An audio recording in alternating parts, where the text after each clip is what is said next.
चलिए, इसी पर चर्चा के लिए हमारे साथ कुछ खास मेहमान जुड़ गए। उनका तारुफ आपसे करा दें। प्रशांत वशिष्ठ जी हैं, प्रवक्ता बीजेपी के। सचिन रावत जी हैं, प्रवक्ता कांग्रेस के। और साथ ही उमाकांत लखेड़ा सर, वरिष्ठ पत्रकार, हमारे साथ जुड़ चुके हैं।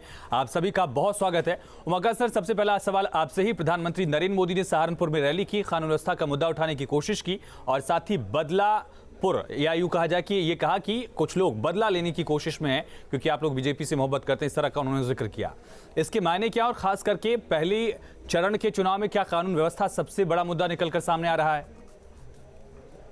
देखिए, प्रधानमंत्री जी प्रथम चरण के चुनाव के दौरान, चूंकि सहारनपुर के बगल वाला जो मुजफ्फरनगर जिला है वहां आज मतदान हो रहा था, तो जाहिर सी बात है जो टारगेट था कि भाई सहारनपुर से जो रैली होगी उसका जो वहां बोलेंगे तो जो मतदान करने जा रहे हैं जो लोग, उन पर किसी ना किसी तरह का असर पड़ेगा।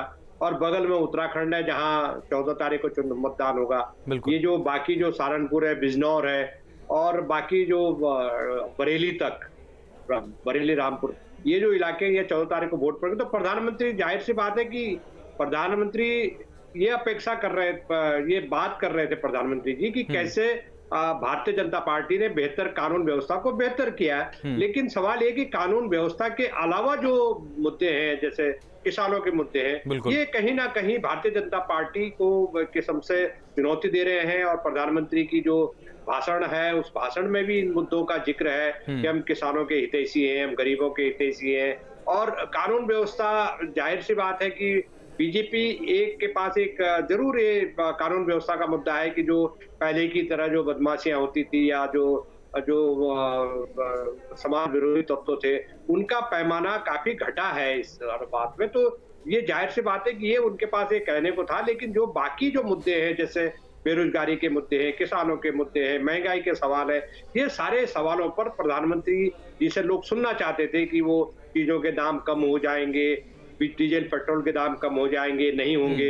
ये सारे मुद्दे जनता को आज भी उद्वेलित कर रहे हैं। भले ही लोगों ने बीजेपी की अच्छाई को देख करके उसे वोट दिया हो, लेकिन ये सारे मुद्दे हैं जो अभी भी उनका जवाब, मुझे लग रहा है कि लोग ये उम्मीद करेंगे कि सत्ता पक्ष उनका जवाब देगा। लेकिन एक बड़ी चुनौती आज के जो मतदान हुआ है उसमें एक बड़ी चुनौती भारतीय जनता पार्टी को मिली है, क्योंकि ये वो क्षेत्र है जहां पिछले 2017 के जो विधानसभा चुनाव है, भारतीय जनता पार्टी को 58 में से 53 सीटें मिली है। और जो आज, लेकिन अब जो समाजवादी पार्टी आरएलडी का जो गठबंधन है, उस गठबंधन ने एक बड़ी चुनौती पश्चिम उत्तर प्रदेश में ब्रिज क्षेत्र में जो आज 58 सीटें वहां दी है। तो जाहिर सी बात है कि जो चुनौतियां हैं, इन चुनौतियों को देखते हुए प्रधानमंत्री का जो भाषण था, ये जो चुनौतियां हैं, ये चैलेंजेस था, वो जनता को आगाह करने की कोशिश कर रहे थे कि दोबारा आप इन लोगों के चक्कर में ना पड़े, इन पार्टियों के चक्कर में ना पड़े। और जाहिर सी बात है कि अपनी पार्टी के वो सबसे बड़े स्टार प्रचारक हैं, तो वो अपनी पार्टी का जो एजेंडा है, जाहिर सी बात है कि उस एजेंडे को वो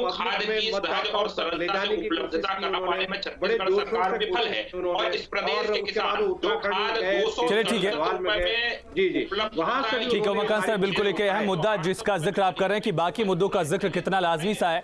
सचिन रावत जी, मैं आपके पास आना चाहूंगा। बीजेपी दावा करे कि मोदी मैजिक चल जाएगा, मोदी मैजिक की बदौलत बीजेपी जाटलैंड को जीत लेगी, कितना इसमें दम दिख रहा है? और साथ ही आरोप विपक्ष पर यह है कि प्रधानमंत्री मोदी ने खुद कहा कि कुछ लोग बदला लेना चाहते हैं। मुस्लिम महिलाओं का अगर बीजेपी के लिए समर्थन है तो कुछ लोग ये पसंद नहीं करते हैं।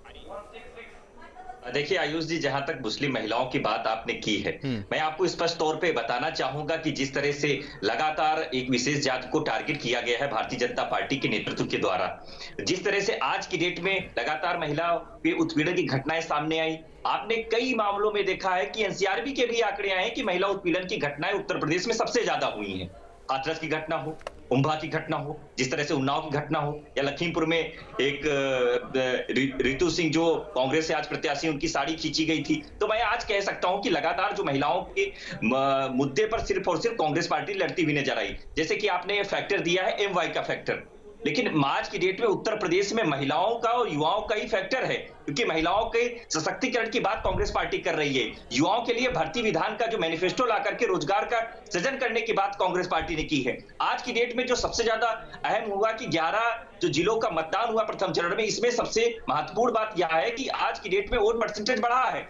वोट परसेंटेज में सबसे ज्यादा संख्या महिलाओं की है और युवाओं की है, क्योंकि निश्चित तौर पे युवा अपने रोजगार के लिए उसने वोट किया है। आज जिस तरह से मोदी जी सहारनपुर में रैली को संबोधित कर रहे थे, ठीक है, मैं चाहता हूं कि भारतीय जनता पार्टी के प्रवक्ता है, उन्होंने डिलीवर क्या किया पिछले 4.5 सालों में, यह भी मोदी जी को बताना पड़ेगा। लेकिन आज तक इन्होंने संकल्प पत्र का एक दावा वादा नहीं पूरा किया है, फिर एक झूठा घोषणा पत्र लेकर के आ गए। आपने पहला 70 लाख रोजगार की बात की थी, आपने रोजगार नहीं दिया, सिर्फ और सिर्फ युवाओं को लाठियां दी हैं। लेकिन आज उत्तर प्रदेश का जनमानस जान चुका है कि उत्तर प्रदेश में सिर्फ और सिर्फ भारतीय जनता पार्टी बतौलेबाजी करती है, काम नहीं करती है। और मैं आज के आपके चैनल के माध्यम से एक और बात बताना चाहूंगा कि जिस तरह से कानून व्यवस्था चौपट रही उत्तर प्रदेश में, योगी आदित्यनाथ आए थे ना राम राज के नाम पर। चलिए ठीक है, प्रशांत वशिष्ठ जी जवाब दीजिए, 4.5 सालों में जो आपने काम किया उसको मुद्दा क्यों नहीं बना रहे हैं आप लोग?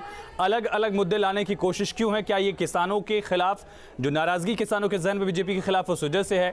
जाटलैंड में जमीन खिसक रही इस वजह से है?